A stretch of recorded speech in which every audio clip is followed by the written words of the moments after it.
Halsey had continued speaking in his smooth way with Jeremy, a bit patronising to the lad, but polite. In the middle of his speech he gave a sniff, calmly pulled out a handkerchief and delicately dabbed the end of his nose.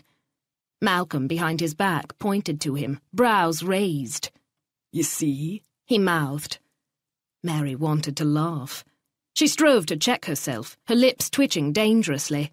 Malcolm's slow smile spread across his face, and Mary couldn't hold it in.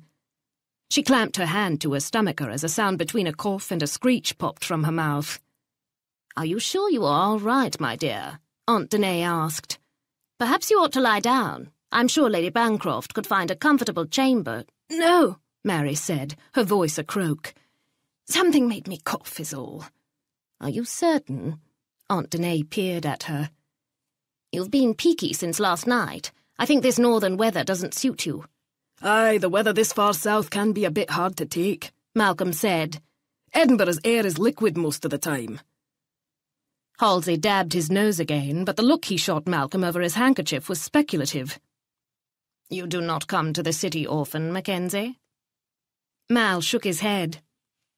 "I like the open, me, where I can stride from crag to crag and sleep among the sheep-dung." As Malcolm spoke, he tipped a wink to Aunt Danae, who tittered. "Now then, young Highlander," she said, "I believe you're having fun with us ignorant Sassenach." "Och, aye," Malcolm answered, straight-faced. "I admit to teasing you a wee bit. Highland humour." Aunt Danae tapped his arm with her fan. "Well, if they are all as personable as you, young man, we will have nothing to fear." Halsey remained unmoved. He paid absolutely no attention to Mary, although her fingers rested on his arm. His focus was on Malcolm, as though he wondered how to arrest him, imprison him, and put him to the question on the spot. Malcolm seemed in no way worried about this. He continued to converse with Aunt Danae as she asked him questions about life in the remote Highlands. No one paid Mary much mind, in fact, which was a mercy. If any gazers had turned to her, they'd find her hot, flushed, and ready to bolt. Malcolm's rumbling voice was a cushion of velvet, while Halsey spoke in his thin tone, a whisper of air.